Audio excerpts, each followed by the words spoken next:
All right, our double fries, no slaw morning show.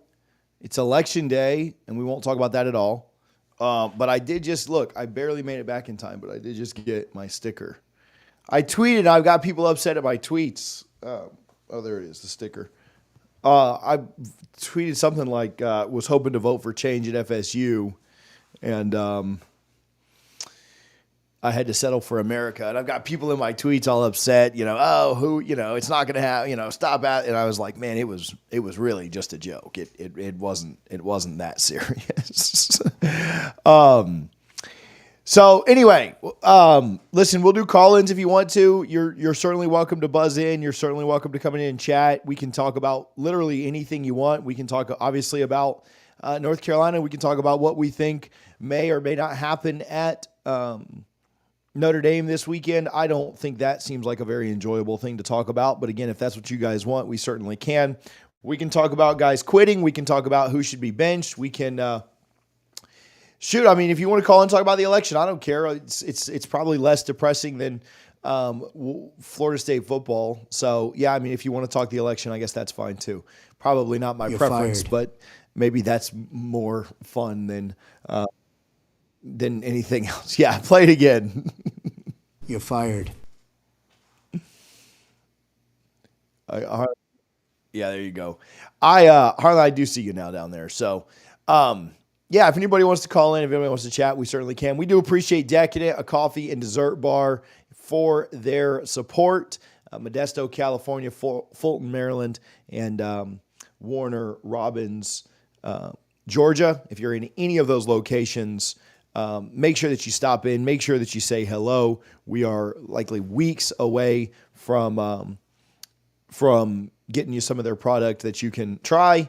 Hopefully you've got a little coffee with you this morning. Being election day in America and the clown show circus that comes with that, maybe you've put a little bit something stronger in your coffee. I don't know. It is 9 a.m., so maybe not. Maybe that's a little early to start that. Harlan, I'm going to turn off stage feeds off. So obviously, if you need anything, just shoot me a text.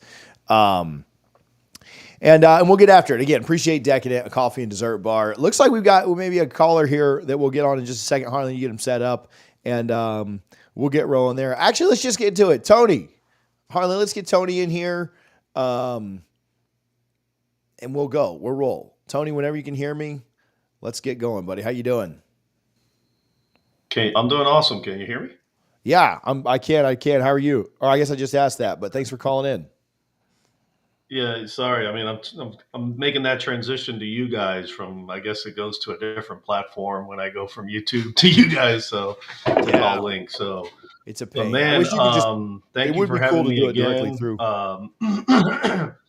Guys, we're in a different world of college football. You guys know that. We've rehashed it. Hello? Yeah, no, you're still good. I can still hear you. Okay. You're breaking up.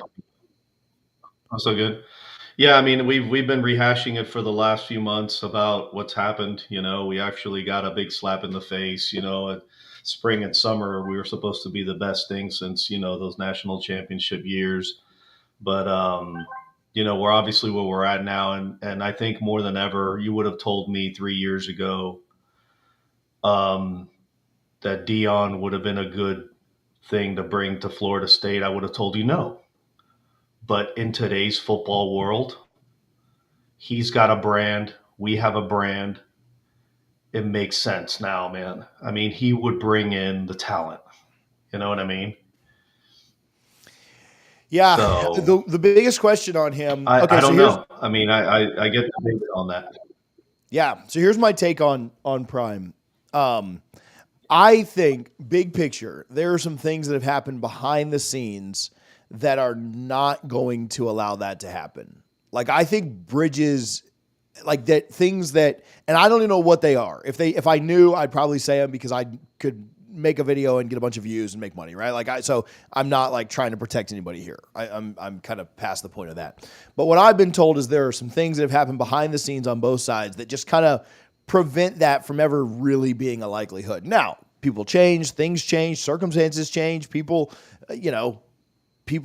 forgive and forget, right? So could that change?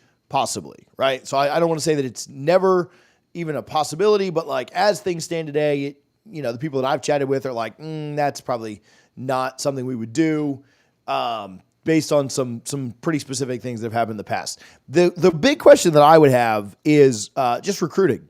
And I agree with you. If Dion Yeah, I mean, tried, I agree with you to a point. I get it. I mean, mhm. yeah, but my thought would just be like, if he tried, recruiting. Yes, you're right. He could have a top 5 class, and I don't even think we would need to have like that kind of NIL. I don't think and we do. We already have a top 10 NIL. However, right now, like Colorado's recruiting class is 79th. So as much as we're like belaboring ours and upset about what we're doing, it's Yeah, but definitively Colorado is worse not a out there. brand. And so I Colorado's not just a brand like no, it's not. But you're his still brand 79th. as prime, and you put The problem is not Colorado's brand though. It's just him trying. Like he doesn't go take visits on schools. They didn't bring anybody in over the summer. Like it's not the brand. It's just him trying. Like there's no reason that Colorado at 6-2 should not be a top 20 class right now with Coach Prime behind it. He's just not recruiting. Now maybe they have a huge signing day. Maybe there are a lot of things that happen later.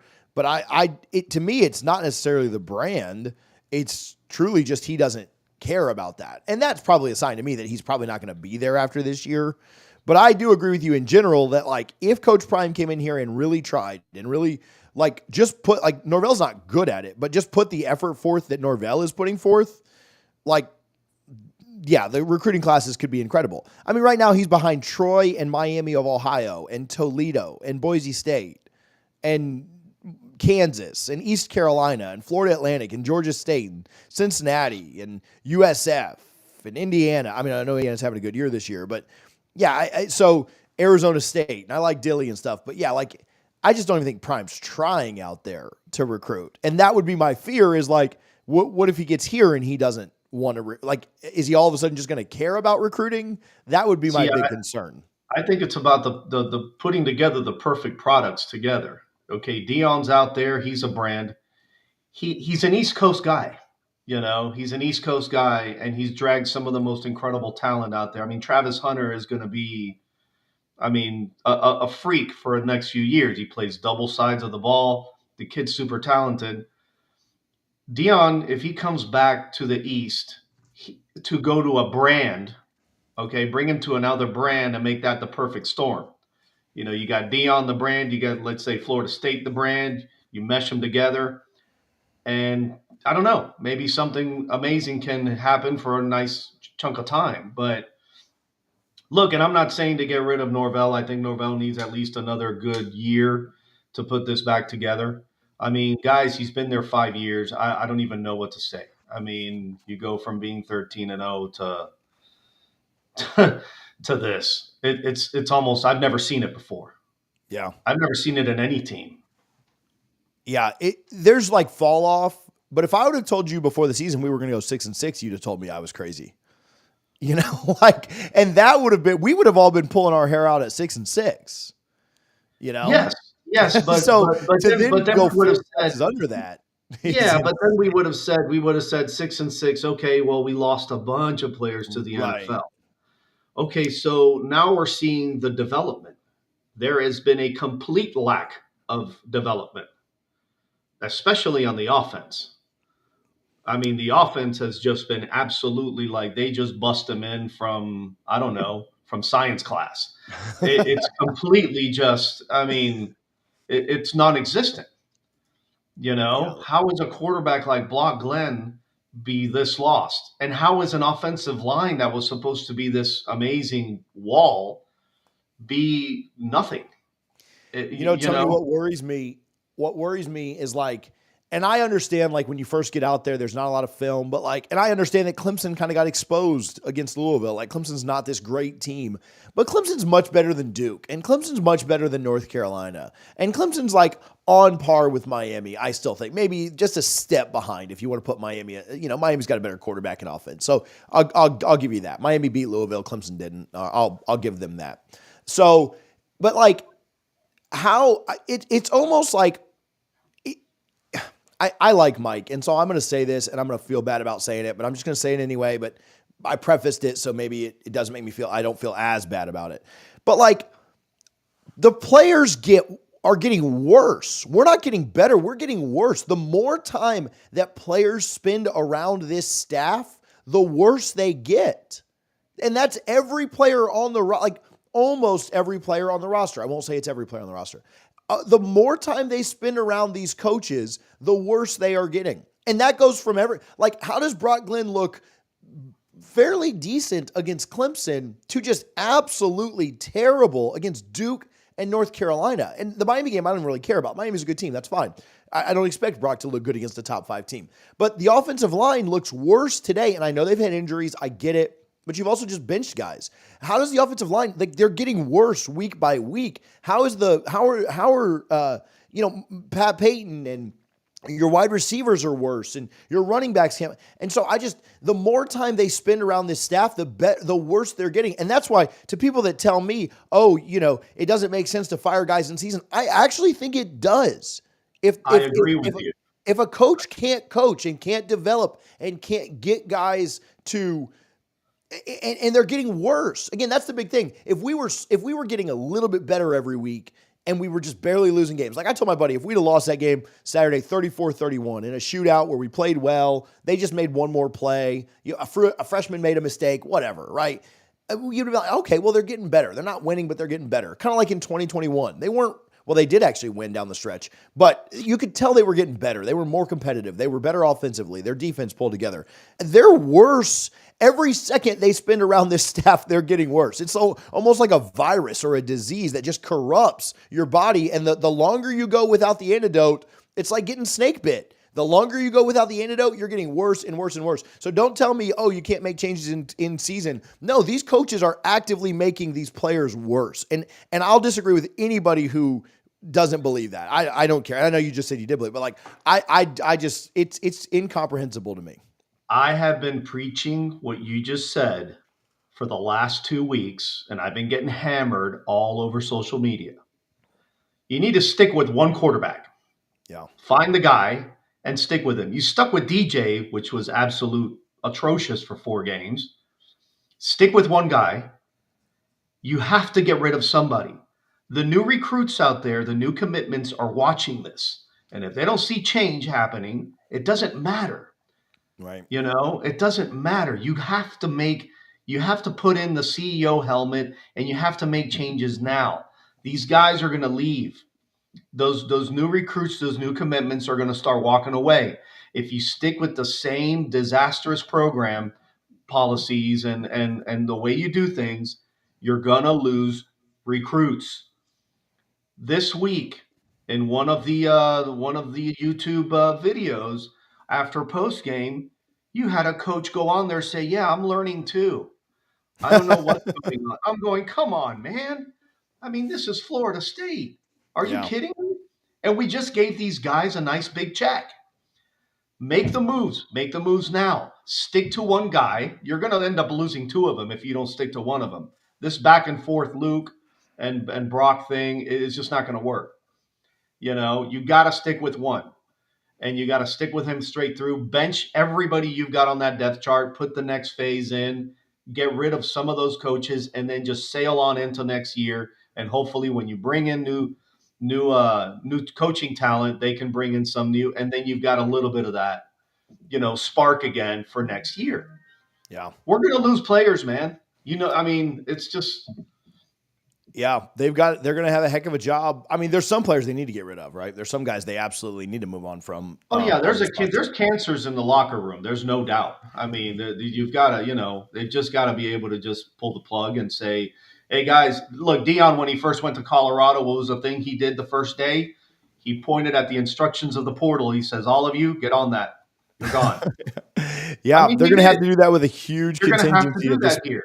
Yeah, a ton of people. Now the question is, does Norvell have that CEO mentality, that leadership to sit there and say, "This is what I need"? Don't tell me in an interview, "Oh, I know what needs to be done. I've been here before." No, you haven't. No, you haven't. Taking Memphis to a nice little bowl game or whatever. No, it doesn't. This is Florida State, man. you know? Yeah. Tony, I appreciate you, man. I know you're Awesome, frustrated brother. like I am, but I Definitely. appreciate you for calling in and tuning in, buddy. Always awesome. Thank you, man. Thanks, man. Bye. Harlan, I'll give a little love to Decadent, and then we'll get my guy Jay Ryan on here in a second. But Decadent, a coffee and dessert bar. I see my guy Patrick up there at practice right now. Boy, talk about a masochist. I can barely stomach the games. My man's up there watching practice. But again, Modesto, California. They are in Fulton, Maryland, and then Warner Robins, Georgia. I know there's a good bit of you guys that are listening in Georgia. If you need a coffee to deal with a little bit of the craziness that's going on in our world today, then go ahead and get you some Decadent if you're around there. Jay Ryan, how's it going, man? You might be on mute there. It's going well. How are you, man? I can't hear you. So I do see your thing. Harlan, can you hear him? How about now? Can you hear me? Yeah, you're good. There we go. There was a little bit of a delay there. Yeah, no worries. Sorry about that. No worries. How's it going? How you feeling? Probably not great. I don't know why I'm asking that question. I'm over it. So, I mean, there were very few folks who realized how bad this team was after 4 games. And, it gets to a certain point where you have to pivot, right? Like it's just like the quarterback. We knew at a certain point that DJ wasn't going to work. Like you don't keep, piling on to a bad season. We got work to do as a fan base because quite frankly, we're going to be the only people who get us out of this situation. Yeah. So number one, it wasn't Florida State who sent the marching Chiefs out to Ireland. It was us, right? It wasn't, it's always down to us. So, what are we doing? Are we making sure that the Battle's End has enough money so that we're not complaining about missing out on Jeremiah Smith or the next Jeremiah Smith? Are we making sure that the coffers are full because we don't want another season like this? I mean, it doesn't matter who the coach is, whether it's Mike Norvell or somebody else. You just got to get the hell over it. Like that's where we're at. You got to pivot. Even if the coach won't. One of the things that has really been pissing me off is, and I'm coming. I'll probably get you in a little bit of trouble here. Is we've got beat writers laughing at the fan base because they want tougher questions asked of Mike Norvell. But the beat writers aren't freaking smart enough to understand is we want questions asked so that he can provide an answer that's full of leadership.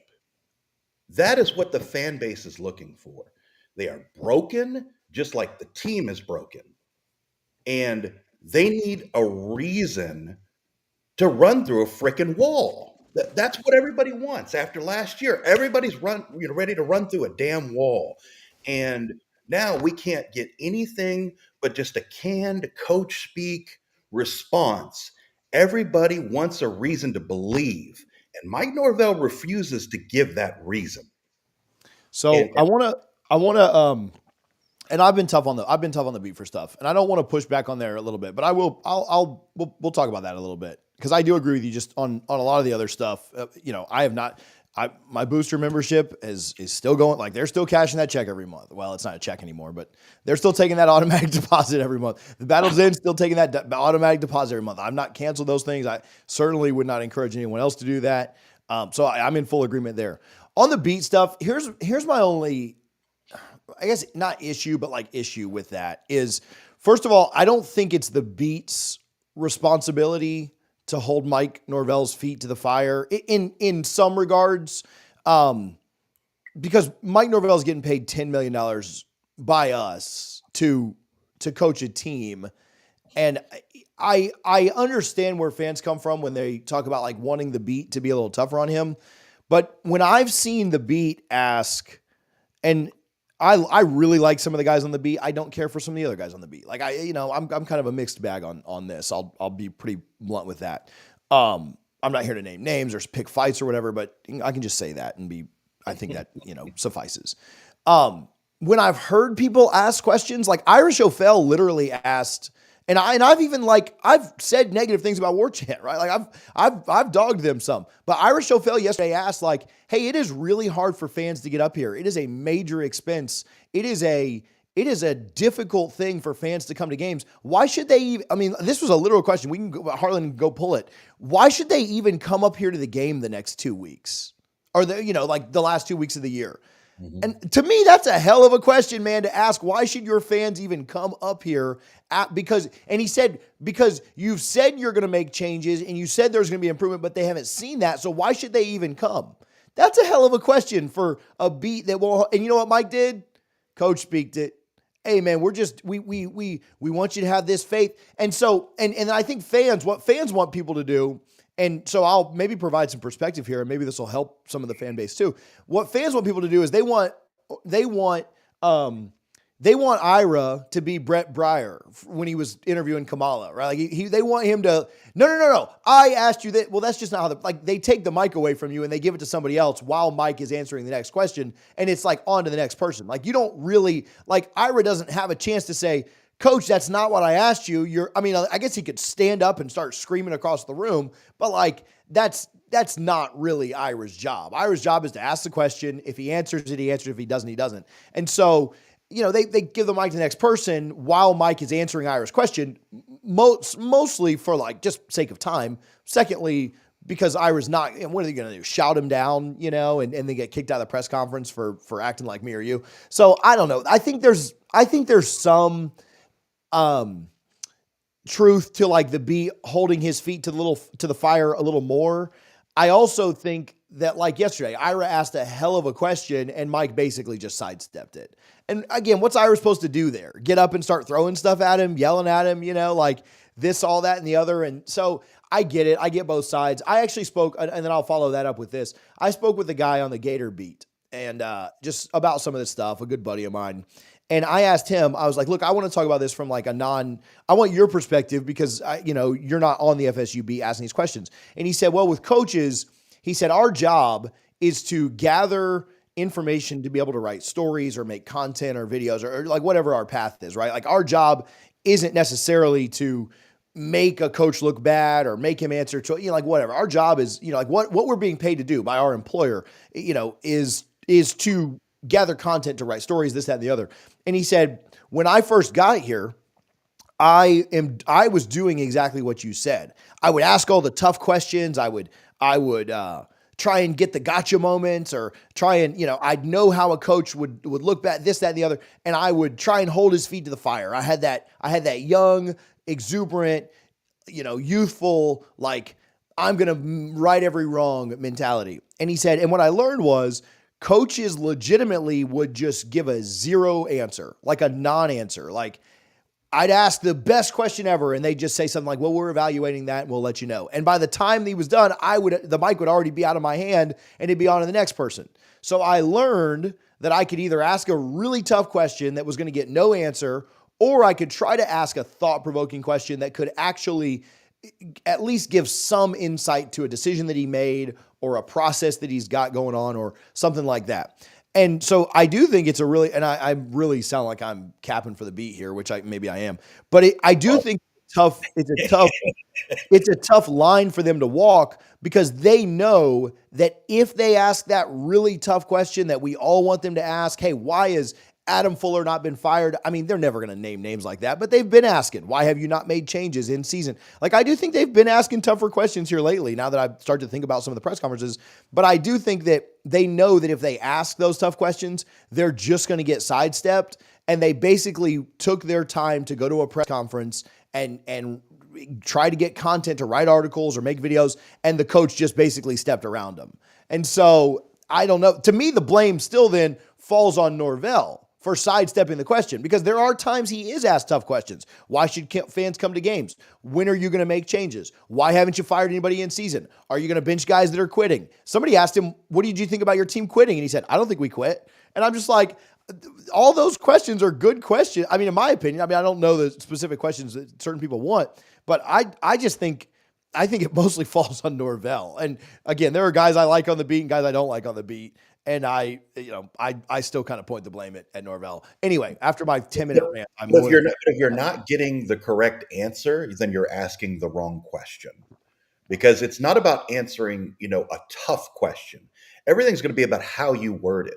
If you approach Norvell with, look, it is very clear that the team is broken. The fan base is just as broken as they're very unhappy.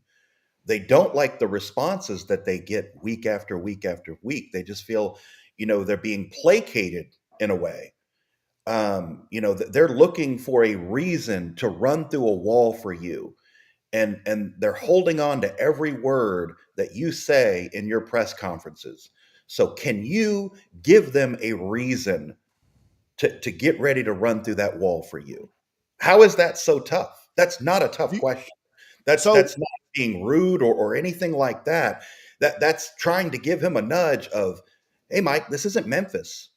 This isn't Memphis. This is a serious program. Yeah, I certainly don't think I don't think they're doing that, obviously. Like I don't think they're but I think he's, I don't know. I mean, to me, like he's been saying, I do think he's been kind of answering that specifically, like what you're asking about, without even being asked. Like, oh, I know what it takes to turn this around and I'm going to do it and trust this. And I've seen it done before and all that stuff. And when I hear that, like, I don't know. I don't want to hear any of that stuff. I hate hearing all that crap. I don't know. I get frustrated with all the press conferences and I end up turning them halfway off because I'm like, this all just sucks. But I mean, I don't know. Like, what'd you think about Ira's question? I thought Ira's question was the best one we've gotten this year. Like, why should fans even come up? Now, his answer sucked. That's a hell of a question. It took how long to ask that question, though? And that's the other thing. The other thing that really pisses me off is that, War Chant makes you pay a service. 247 makes you pay a service. So for one specific group of people who chastise and laugh at the fan base for wanting tougher questions when they expect the same fan base to pay a monthly fee and they refuse, that's a pretty big problem. Yeah. Yeah, I mean, I feel like and I feel like if that's, I'll say this, I don't have the financials of any companies, but I know that I can look at my own. I can tell you, I don't run the same exact model that they do, but I can tell you that people have certainly spoke up with their voices, whether that's frustration with the beat specifically or frustration with the team that just bleeds over to the beat. Either way, I think people kind of speak with their wallets, and I think they're doing that with not only the beat, not only the 247s and the War Chants and our YouTube channel and our Patreon and the Battle's End and the boosters and everything else. Like people certainly speak with their wallets. So it all kind of comes down to the money, but I don't know. I do agree that there's an art to asking a question. There's an art to phrasing things. At the end of the day, like Mike's not dumb and anything he doesn't want to answer, he's just going to sidestep it. And that's where that's where I give the beat some grace is that like, man, I've heard and I will say this too. It's not just a Mike thing. I was talking to somebody about this the other day. I think there are like 3 coaches in this country that don't do coach speak and like the other 131 do. Like I don't think this is just a Mike Norvell problem. I do think this happens like everywhere in the country. And it's the most frustrating thing in the world that you can be paid $10 million a year or $4 million a year or $6 million a year, whatever the hell it is. And you just literally get to like sidestep stuff. I mean, shoot, Todd Bowles did it last night. Like every coach in America does. The only ones that don't, let me give some credit real quick.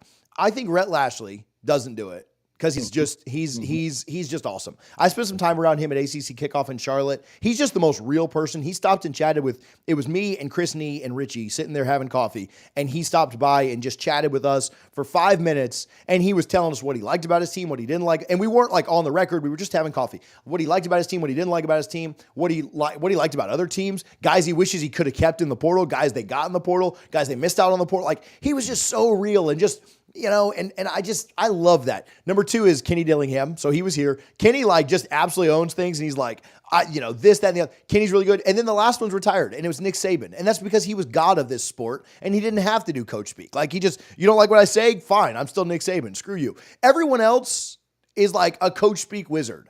Doesn't matter who they are. Like I think Lanning's actually kind of somewhat good at it too, but he doesn't, and Kirby's pretty good too. I'll say that. Like Kirby does a good job, but he's kind of like for the same reason that Nick was good at it. Lanning too, but like they're not asking Lanning hard questions. He's 9-0. So anyway, those are my non-coach speak rankings. Dillingham and Rhett Lashley and like freaking Nick Saban.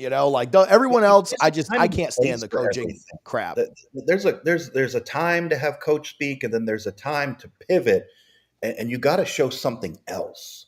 And this is what last time I called in here, we had a conversation about sales and recruiting, and you went on a 12-minute rant. And my wife thought that was the funniest thing in the world. She's like, you don't go back on there. He's going to rant for 20 minutes. It's going to be terrible podcasting. But this is what I'm worried about of what is happening on the trail is if this is who he is, Mr. Coach Speak, maybe this is why, it's not working on the trail. Like this is why we have to ask these questions. Does Mike have a real personality? I don't know. Yeah, I mean, we're begging for any kind of lifeline for him as a fan base, and he just can't serve it. So if he sell the fan base, he's selling recruiting. Yeah, I agree with you on this one. Like we have slightly differing opinions on the beat stuff, and that's fine. I definitely see the side, but I agree with you fully on this one. The whole like, hey, this program isn't for everyone; it's for the real ones. That's bad messaging, dog. No, we want the best of the best. I don't care who they are. We want the best, and it sounds good when you're winning, and it sounds good. Like, okay, great. Like we take our select few. No, dog, you're a baller, and you can ball out. We want you. Like, wait, get the hell out of here with that crap. Again, you win 19 in a row. Anything you say sounds good. The climb sounds great at 19 in a row. The climb sounds great at 23 wins in 2 years. But now you're 1-8 and you're tweeting, keep climbing. Bro, we're flat on our face. We're not climbing. Yeah. We're just trying to stand up. And so what if you're at the top, though? What if you're at the top? You don't keep climbing. You have to do something. And that's what I'm saying is there's never any pivot from Mike Norvell. Like look at the guy, what's his name? PJ Fleck up in Minnesota. How long can you freaking row the boat? Right? At a certain point, you got to come up with a new message. Right. We're not climbing. We're just trying to stand up, coach. And so but yeah, I agree with that. Like all of these recruits, you know what they all say? All of these recruits end up saying, man, he's my favorite coach. Like all these recruits that go elsewhere. He's my favorite coach. I love, he's so nice. Like he's my favorite coach on the recruiting trail. Commit to Georgia. He's my favorite coach. Sign with Alabama. He's my favorite coach. Flip on signing day. And you're just like, dog, whatever you're telling these kids, or maybe, which I don't think this is the case. I think Mike Norvell shoulders a lot of this blame, but maybe they like Norvell and all of his position coaches are just terrible closers. And that's the issue. Now, I think Atkins does a pretty good job closing. I will give him that. I think Surtain's been fine. I think Surtain's a little, we probably give him a little too many flowers. And they've recruited some positions well. Like, I'm not going to take away from everybody. But maybe the problem isn't Norvell. Maybe it's the staff that we've been saying he should change for a year and a half now. And so, I don't know. But you're right. Like, the messaging is so weird. I don't really understand.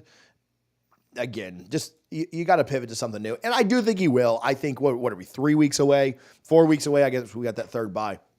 I think there's going to be a lot of change that's done before 4 weeks from today. Like, I think changes happen. I mean, honestly, maybe they happen after signing day but signing day is like 4 days after the Florida game. So who cares? Maybe they happen right after signing day. So you keep some of the class together, but yeah, change is certainly coming and obviously can't come fast enough, and we'll see. I don't have a lot of faith that it works out, but I mean, I'm hoping it does. I like Norvell, so we'll see. We'll see. Buddy, I appreciate you, man, for calling in. Yep, have a good one, man. On election day, my guy calls in and we disagree and nobody cussed at each other. Look at that. What happened to the America that I know? So anyway, thanks, buddy. I appreciate you. Harlan, I think we had a super chat up there. You're fired. Get out of here. See that on this little screen. I have no words anymore, just feelings. Go Noles. Hunter, I appreciate that. I appreciate you for commenting. I really thought that was going to be something like pro-political, and I was going to be like, dang, Hunter's really going to make me read that today. I really thought that was going to say make America something. So anyway, Hunter, I appreciate you for not doing that and getting me in trouble here on Election Day. Sorry, I didn't mean to highlight that comment, but yeah, I mean, I don't know. I get the beat stuff. I do. I do think the beat has asked some tough questions. They asked about DJ every week. Like, you're going to move on from DJ? And Mike just kept saying, no, no, no. I don't know. I guess, we should do a call-in show or a comment. We could do a comment show of like the one thing you would ask Mike Norvell if you were in a press conference. Could you imagine the comments? I would say we could do that now, but we got to wrap up here in a little bit. I will say this too, in our Patreon last year. So I went to the Mike Norvell media event in Tampa, and I posted in our Patreon. I just said like, hey, if anybody has a question they want me to ask Norvell, I'd be happy to ask it within reason, right? Like, obviously he only has a limited amount of time. I'm not going to spend time with just absolutely idiotic questions. People have continued to comment on that, like as that's like something that I'm, doing tomorrow or something. And the comments really are hilarious. If you haven't, I will say, what do we have? A little over triple digit. Oh, 200 people. That's good. A good morning show today. If you haven't signed up for our Patreon, that is a good way to support. It's patreon.com/DFNS.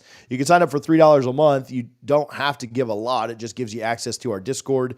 And, I know that you probably right now don't want to spend money on things FSU related. There's also just a lot of nonsense that happens in there. So if you need a good distraction from this team, or you want other people to kind of commiserate with, patreon.com/DFNS. If you just like the show and you want to support, there's different levels that you can support. We'd love to have you over there. Obviously, the crisis that is FSU football this year has hit our support as well. Baseball can't get here soon enough. Hey, basketball started with a win last night, so that's good news. I don't know how long that's going to last, but hey, 1-0, undefeated until it's not, right? Hunter always says, what are we at right now? How many games do we have left? We have 3 games left. 4-8 until it's not, right? It's getting sadder and sadder. But the basketball team, baseball. I actually saw Micah Posey on Saturday. He sat kind of near me, and so I'm excited for baseball this year. I really don't know anything about the team. I haven't listened to Sunday Golds at all this year, but I am excited for the team. I don't know, man. Notre Dame this weekend, I have no warm and fuzzies. Obviously, that opened up at like 25 points. I mean, I whatever the team total is for Florida State, I probably would just suggest taking the under. The only reason you might not want to is if, Florida State has 4,000 possessions, because Notre Dame just never stops scoring. But, man, it just feels pretty daunting. I guess it's a good thing Charleston Southern is a really bad Charleston Southern team, and they're 1-8 as well. If they were like competitive, which they've not scored a lot in their games either. Now, they've scored certainly more than Florida State has this year, but if they were not, and we went 1-11, I mean, what's the difference, I guess, between 1-11 and 2-10? But yeah, the Charleston Southern thing is certainly worrisome. If you were to lose that pretty embarrassingly, could you see a change this year? I don't think so. I don't think Norvell's going anywhere. I've got some theories on how I think all this goes down, but I've ranted enough. I don't know that that's really worth time here today. We will talk about him at some point. Hey, thanks to you guys. We did go over 18,000 subs. So if you're watching this, I feel like we had less haters today, but also I didn't look at the comments once. So that made it kind of tough because we had people on and then I have it up on this other screen. So I just couldn't see them. I guess I could run through some comments real quick. Would that be Harlan? Do you just want to throw some good comments up? Do you want to take 3 minutes and we can throw some good comments up and I can react to them? And if you like the comment on Harlan, it's dealer's choice. You can pick it and I'll react to them and then we'll get out of here in a couple minutes.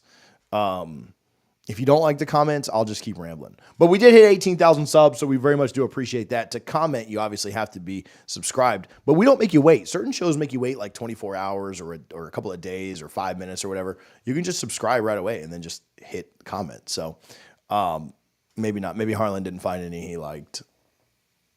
Maybe Harlan basically said all the comments stink. Hey, there's a super chat though. Harlan will like that one. I feel bad for the person, whoever that just was. Play it again. I'll shut up. You're fired. Get out of here.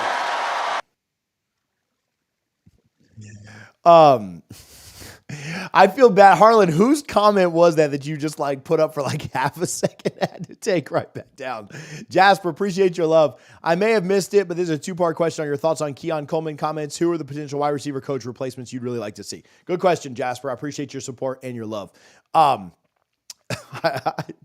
do feel bad for Harlan. Got somebody up there for like a split second. If you could find that person again, Harlan, we'll put them up after Jasper.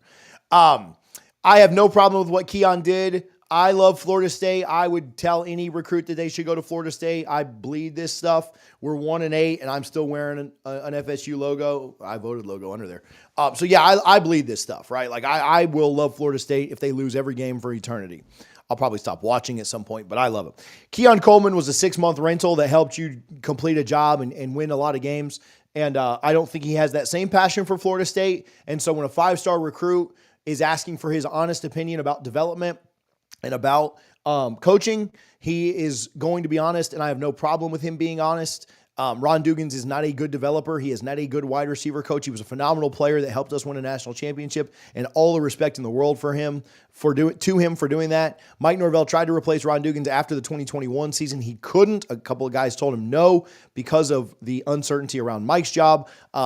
Mike kept him, and these are the results of that decision. These are the results of him not being able to make another hire or not being willing to make another hire and giving Ron Dugans an extension for 2 years in December of 2023. So I have zero problems with what Keon Coleman did. Do I, as a fan, wish that he would have maybe not told him the truth? Maybe. But if that was my son, I would want somebody to tell them the truth. And the recruit was Jamie French. If I'm Jamie French's family, if I'm Jamie French, I want the truth told to me. And truth be told, it probably is better for Jamie French to not come and play for Ron Dugans at Florida State. Now, Ron Dugans, I don't expect will be at Florida State when Jamie French enrolls. And so maybe they can circle back there. I doubt it because he's committed to Texas right now. But I don't have any problem with it. And I ultimately think that it was the right thing for Keon to do morally. As a fan of Florida State, certainly I would prefer another outcome, but morally I think it was the right thing to do. Wide receiver coach replacements, man, I really don't have anybody on the top of my mind. Like, I don't have a wide receiver board. I'll just be very frank with you, very upfront. I don't necessarily have somebody that I'm just like, oh, this is my guy. So that's on me. I don't know. I don't know if CJ's done anything like that, like potential replacements for staff. I don't pretend to be that deep in the knowledge of who would be good, who has a connection with Mike Norvell, who you could get from this school, that school, who's a good recruiter, this, that, and the other. I mean, obviously, I'd love somebody out of South Florida just with ties there. Obviously, that's worked fairly well with Pat Surtain, but I don't have any. Somebody with South Florida connections would obviously be great. There's a lot of talent in this state at coach. My dream hire would be Brian Hartline. Brian Hartline is in no way leaving Ohio State to come to Florida State. But if I could pick any name in the world, that would be it. And I don't see that happening. Maybe if Billy Napier gets fired, you could go get Billy Gonzalez, who I think does a really good job at Florida at wide receiver. That's kind of a weird name, I know. But Billy G coached under Urban. He, I think, coached again after Urban, and then now is in his third stint under Billy Napier. And they've recruited some good wide receivers, and so and he develops guys too. His laundry list of guys in the NFL is insane. Both back under Napier with like the Percys and stuff, and then here recently like with Kadarius Toney and stuff like that. So yeah, Grimes and Hinda, like he's done a good job. So Billy Gonzalez, there's a name for you. Marius Loveless, screw it, go full opposite way, build a low character staff of head coach Urban Meyer, offensive coordinator, some NFL DC, Jeremy Pruitt, and literally used car salesman. Yeah, bring Brewster back. Go John Gruden. Can we go John Gruden as OC? To work with Urban Meyer. Let's just go Let's just bring the gang back together. The ghost of Aaron Hernandez at tight ends coach, and that's how we'll roll. So, all right, Harlan's telling me the rest of you guys' comments were just absolutely terrible, and so we're not allowed to use any of them. So but I didn't read them. So if you don't agree with that assessment, just blame Harlan. Hey, we've been going for about 45 minutes, so we are going to get out of here. But hey, I appreciate you guys for tuning in. A good show today. We do this every Tuesday morning at 9 a.m. I know sometimes the thumbnail is more clickbaity, so we get more people in here. But set a reminder. We do this every Tuesday morning at 9 a.m. Appreciate Decadent a coffee and dessert bar for their support. Make sure you're here next Tuesday morning with us. We'll do more call-ins. Next week, if you guys want, I'll just read all the comments. We'll do all the comments on the chat, and you guys can get your voices heard. I'm sure you'll be in a bad mood after the Notre Dame game. Maybe you'll be in a bad mood from the election. Who knows? We'll just kind of play all that stuff by ear. But I do appreciate you guys a ton for tuning in and hanging out. Listen, the season sucks, but we've had some fun with y'all this year and kind of laughed our way through it. That was a good comment there. That last one, with the hiring all those guys. So appreciate you guys as always. If you go vote today, go vote for change at FSU if you can find it on the ballot. Appreciate you guys for tuning in. Go Noles.